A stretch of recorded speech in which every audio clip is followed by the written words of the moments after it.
Okay, hello everybody. Thank you so much for being here. I'm super excited. I've got my coffee handy and I'm ready to talk about those crazy interview questions that really tend to throw us off because they're common. We know everyone's going to ask it. So I want you to be ready and I want you to feel confident and just relaxed because these questions are, like I said, they're common and we always feel like they should be easy to answer, but you've got nerves, you've got whatever going on in an interview. So it's easy to let those get you off track. The poll I did on LinkedIn, I asked people to rank the questions and of which ones you find the most anxiety ridden. And why should we hire you came out at 46%. Tell me about yourself was 32%. And why did you leave your last job was 21%. So I want to talk about the why should we hire you and the tell me about yourself a little bit together because I call this the bookends of an interview because it's always going to start out with tell me a little bit about yourself and then it's going to always end with why should we hire you. If you think of those two questions as related to each other, kind of mirror images of each other or bookends, as I said, then it's a little bit easier to think about how you're going to answer them. Let's start with tell me about yourself. This is not your history.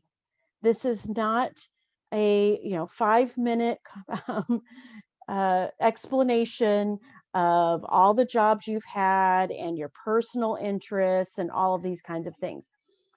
It feels like that when the question is asked, tell me about yourself, but what the hiring manager really wants to hear, and I'm saying this as a former hiring manager, what your hiring manager wants to hear is, does this person understand me? Does this person understand what I'm looking for? Does this person understand the role? So when you answer, you want to answer in a way that explains you, your strengths, a couple of accomplishments, and relate those to the job description. So if you have the job description in front of you, which you hopefully have when you're preparing for an interview, think about your answer as being relatable to that because immediately you're going to put the hiring manager at ease. Let me give you an example of how I would answer this question if I was a data analyst. So the question is, tell me about yourself. My answer is, I'm a data analyst with deep experience in migrating outdated systems to new platforms and creating improved data and reporting efficiencies. My key strengths are developing and delivering easy to understand processes and training teams so that they're really elevating their skills as well, that we're just not doing everything, but we're training people to improve their skills in managing the day-to-day. I thrive in environments where I can impact results by utilizing my problem solving skills. I love to untangle problems, to find reason in the chaos and provide solutions that impact the long-term health of the company. So you see how that works. You see how I said that, and I said it in a way that I'm addressing some key points that are likely in the job description: training people, delivering solutions, migrating systems. Those could have all been things that were in the job description. But I'm also talking about my strengths, where I thrive, and that I really enjoy creating impact. Those kind of statements are going to give the hiring manager a sense of ease and certainty about you. And the smoother you can roll that off your tongue, the more ease and certainty you have about it, the easier it's going to be for the person listening to you, for your audience. Here's the formula. I'm A. Then you've got your job title, role, position. Now, if you're pivoting This creates a little bit of a unique situation, but it's not something that you can't take care of. When you think about your pivoting, you could say, I'm a former quality assurance manager pivoting to program management, pivoting to project management. My experience in quality assurance and guiding projects and ensuring that things are launched from beginning to end with a minimal amount of tickets, super high deliverable for the end user, makes me really prepared to move into project management. My key strengths are. Now, when you move into my key strengths are, you want to talk about a hard skill and a transferable skill. Those two things work hand in hand. I love the statement, I thrive in environments where I can impact results by utilizing. So you're going to throw in a transferable skill here too, because the key thing that helps you create success wherever you are is your transferable skills. And the more you can relate those to a responsibility in the role, to something about the job description for the role you're applying for, the easier it is for the hiring manager to picture you inside their organization. So they're not going to relate all of your accomplishments to where you were in your past. That certainly contributed, but we really want to visualizing you in the future. I look at it a little bit like when NFL players are drafted. I love football. It's my favorite sport. I love the process of football. When people are hiring, say they're drafting, they're hiring new players, they're looking at their past accomplishments, but they're also considering their future potential. Now, that's not always the way a hiring manager is looking at it, not at least consciously, but that's the way I want you to look at it. How do you showcase your past to the potential you have for success in the future? The way you do that is by connecting your transferable skills to those accomplishments. Okay, let's move on to why should we hire you? This, as I said, is related to the tell me about yourself. Because in the end, why should we hire you is also something that you're going to do to relate again back to the job description. But this time, hopefully, as you've been engaging with the hiring manager, listening, learning, uncovering their pain points, then what you want to do is wrap this up as a why should we hire you, again, based on your understanding of the role and what you can provide as a contribution, I guess I would say, to the role. So here's an example again with the data analyst. So the question is, why should we hire you? Based on what I understand about the role and what I've learned from you about the goals for the position, I'm confident my experience, right, in this case, data and systems analytics will allow me to contribute significant impact towards creating fewer, more meaningful reports for the team so that they can do their jobs more efficiently. I'm also confident my ability to identify gaps, see what needs are out there, create customized solutions will result in consistently delivering streamlined processes, specialized reporting, and solutions that eliminate waste and increase productivity.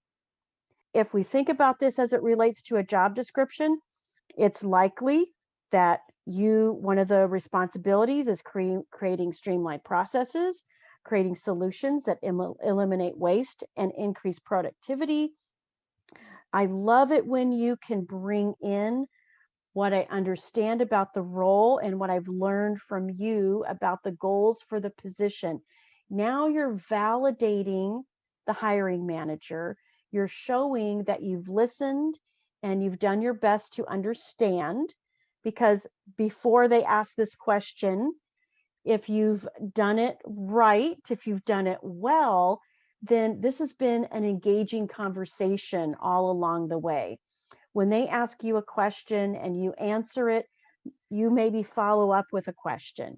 These are the things that are happening throughout the interview. So once you get your questions answered, either during or when you have a chance, you're given the opportunity at the end, what you're going to do is now bring that all together in your why should we hire you example. Here's the formula. Based on what I understand about the role and have learned from you about the goals for the position, I'm confident this is where you fill in your key hard skill related to the job description. Experience will allow me to contribute significant impact to, this is where you insert a goal described by the interviewer. You can continue. I'm also confident my transferable skill alongside hard skill, so that's where you're making the connection, will result in consistently delivering, and now you're inserting the something about the role or responsibility that you found in the job description. Okay, that's your formula for why should we hire you. Now you do want to make this sound very conversational, practice it. The only thing that you may not know ahead of time is going into this why should we hire you is you likely don't know the goals of the position, how the hiring manager describes the goals. So that's the bit that you're going to gather. But what I want you to do is to practice this and help this to feel very conversational. Think of it like you're just having coffee with someone and they say, why are you interested in this job? What is it about this that appeals to you? Why should we hire you? Then if you're having coffee with a friend and describing yourself, describing why you're interested, it would likely be that there's bits about this job description that really resonate with you.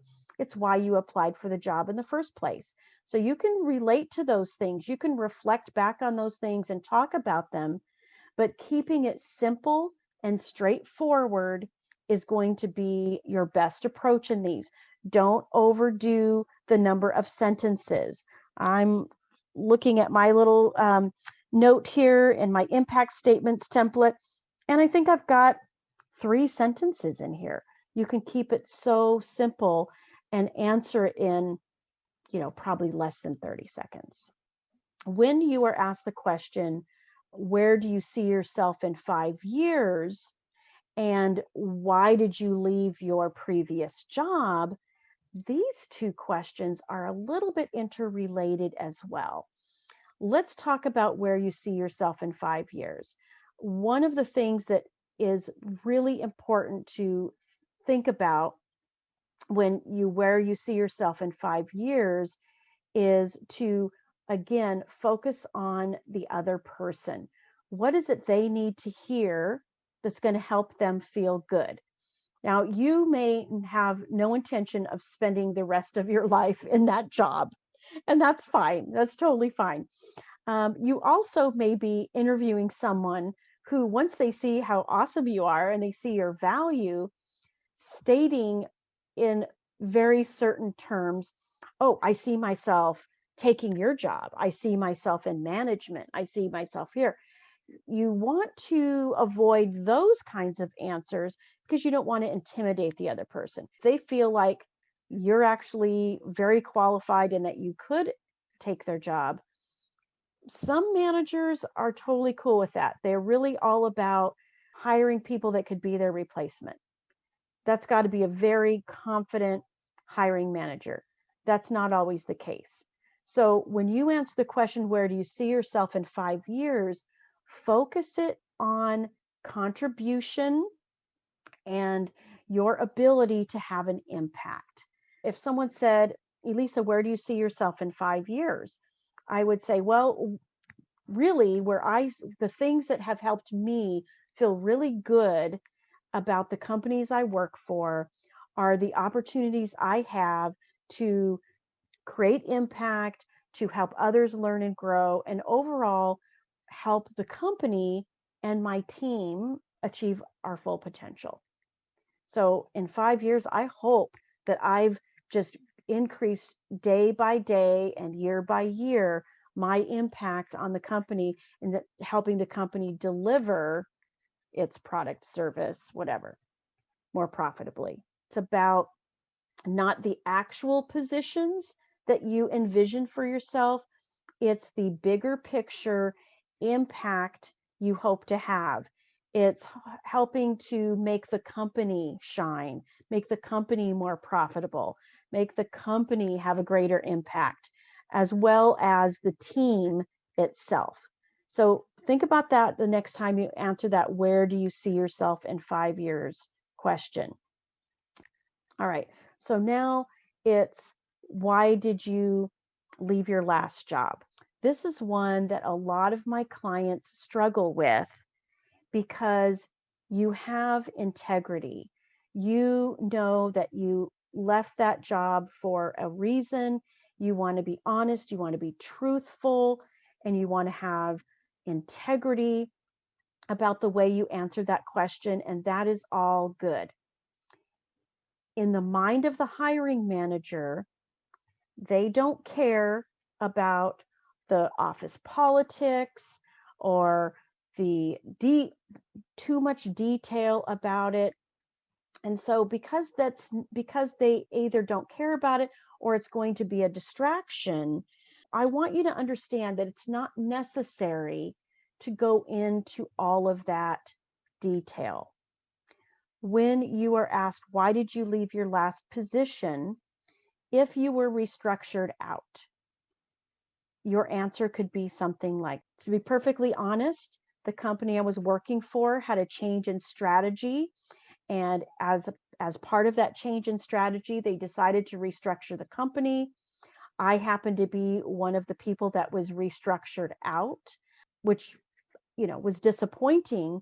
But now that I have moved on, I'm really excited about taking everything I learned and moving that over to another company where I can have continued contribution. Okay, so you see how I talked about that without getting into all of the details. The only other detail that you may add is the number of people that were restructured out, if you know what that number is. The last time I was restructured out, that was my reason for leaving the company. It was very disappointing. I had really expected that I would spend the rest of my career there.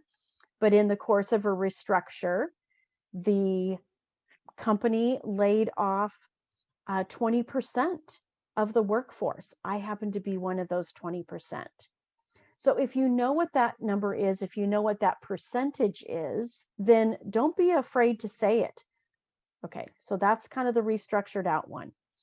If it is the reason that you left is because it was a toxic environment and you really couldn't survive there anymore, then my recommendation is that you say something to the effect of, well, the reason I left is because I just felt like I could make a better contribution somewhere else. And I saw that I had learned a lot and I have value to give.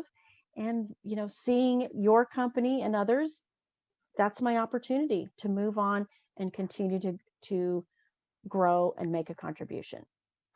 So you don't have to say anything about the company, that it was toxic, that you were in conflict with other people. Again, the hiring manager doesn't know the whole story. You don't have time to go into the whole story, nor do you want to go into the whole story, because they don't need to know. All you need to do is reassure them you learned from your previous role and it adds value to what you're heading towards. The answer to this question is something that I found for clients.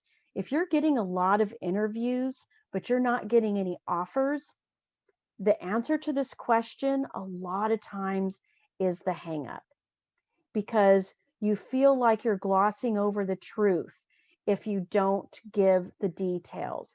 And you're not glossing over the truth. What you're doing is understanding what the other person needs to hear and wants to hear, which is that you learned a lot where you were before, and you're ready to continue learning, growing, and having impact in your new role. If you left because you were let go for job performance reasons, then your answer really is very similar to leaving because of a toxic environment or leaving because there was a better opportunity for you.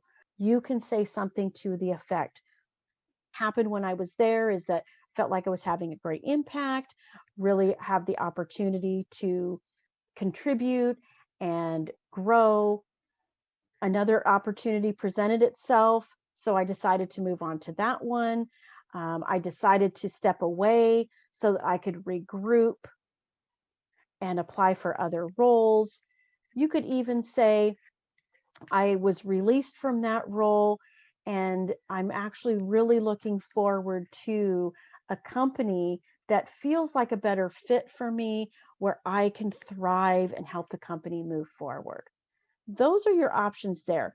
I'm not suggesting that you lie about it at all, but what I am suggesting is consider the words you say and consider positioning that towards your future contribution and growth, towards your ability to do the next job that is presented to you, the next opportunity in front of you. Another one that gets a little bit tricky is when you're asked, what are your salary expectations? Salary expectations is a tough one because nobody likes talking about money, not even the hiring manager. This is a very uncomfortable question for them too, trust me, because I have asked that question of candidates that I've been interviewing. And sometimes, I know what my budget is, I know what the company says my budget is, and I'm just hoping and praying that this person is in my budget because I love them and I want to hire them and I want to have them join my team. So it's never a comfortable conversation for anybody because money just often isn't comfortable talking about it in life. We all have our different attitudes about money and the way we were raised to think about money.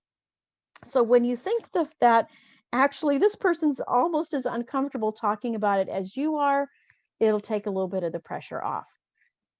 But when someone asks you the question, what are your salary expectations?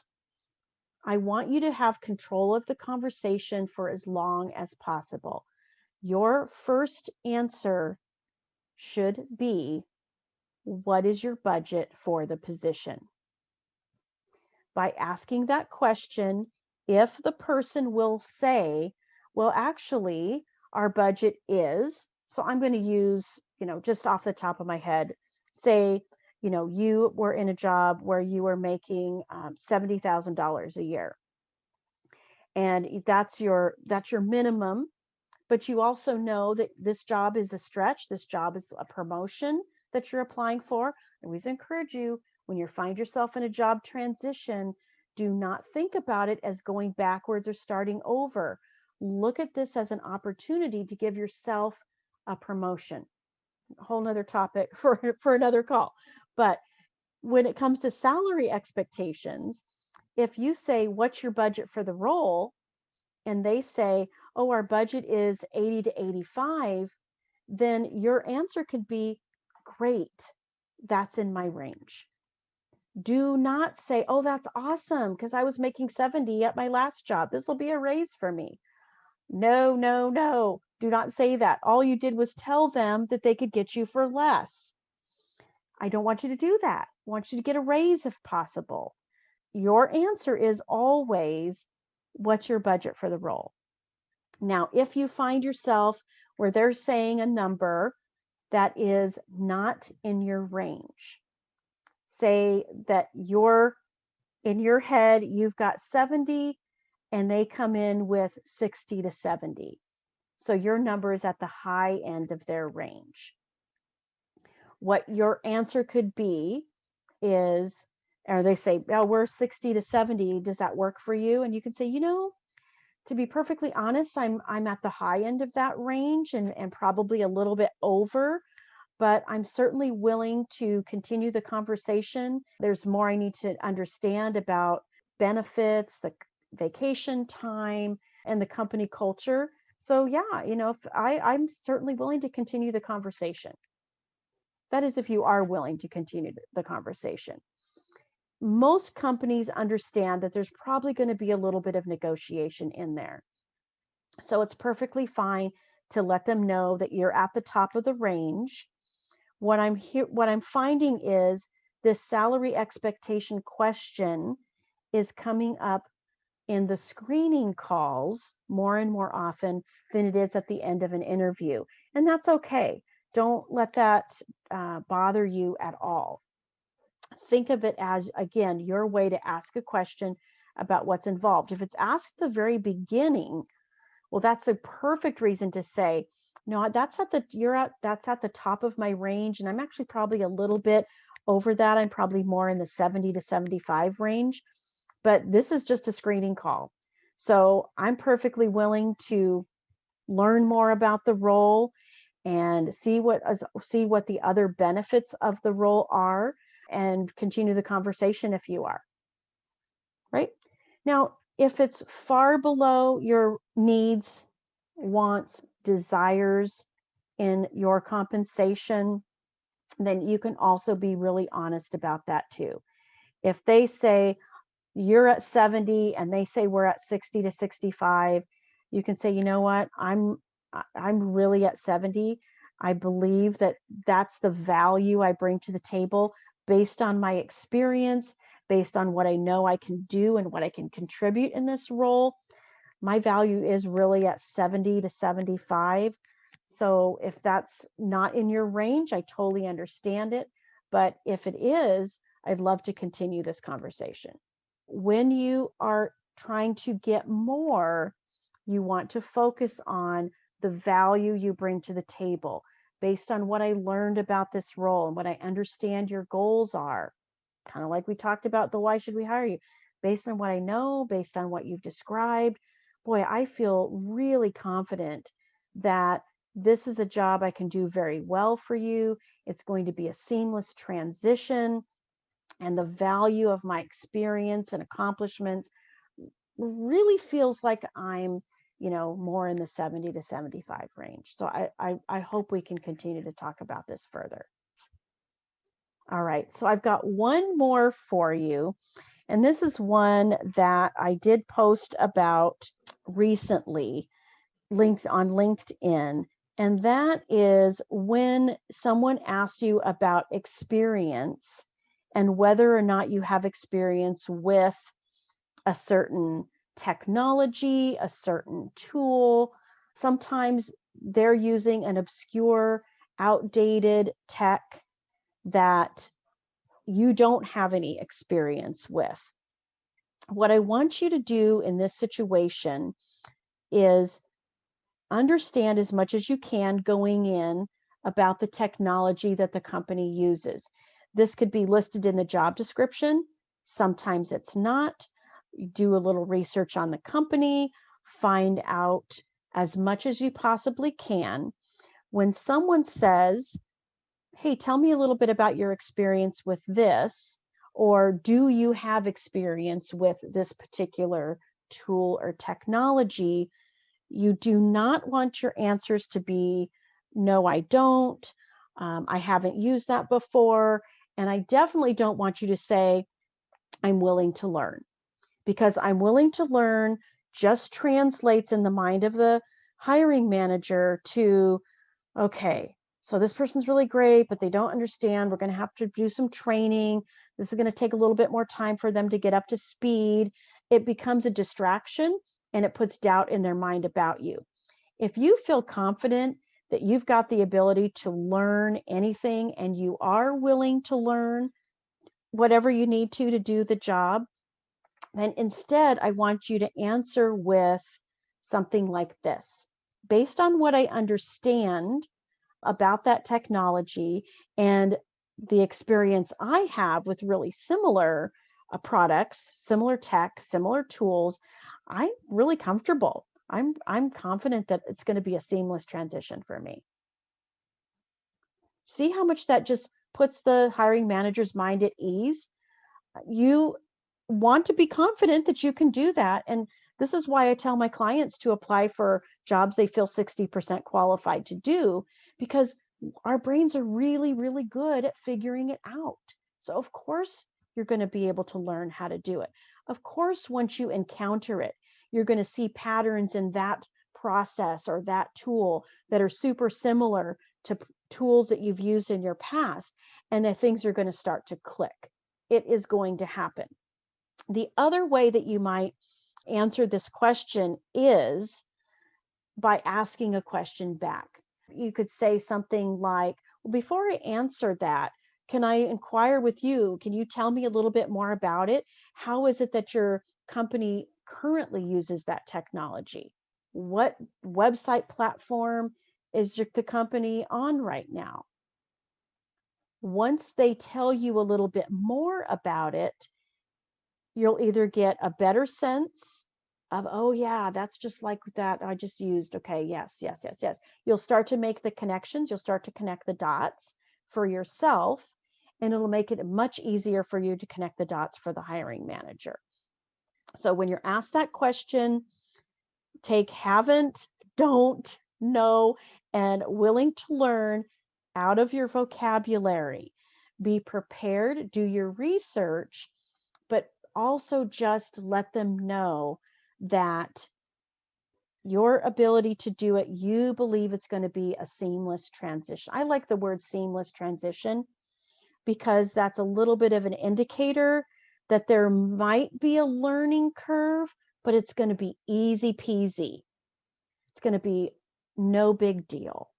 That's what I want you to focus on when you're thinking about that new tech. All right, guys. Well, listen, a certain percentage of people who I do these kind of calls with want to find out more about working with me. So if that's you, definitely reach out to me, definitely message me. I would be really happy to talk with you about how I can help you with your very specific situation, your very specific job search or career goals for yourself. I work with people at all levels, from early grads to executives and everything in between. And I love helping people achieve their full potential in their career. So if that's you and you want to learn more, just let me know. Thank you, everybody. I really appreciate you joining the call today, and I will keep you posted in my usual channels. I'm really thinking about just doing drop-in audio office hours like this on a regular basis. So stay tuned for that. All right. Thank you all. Have a great day.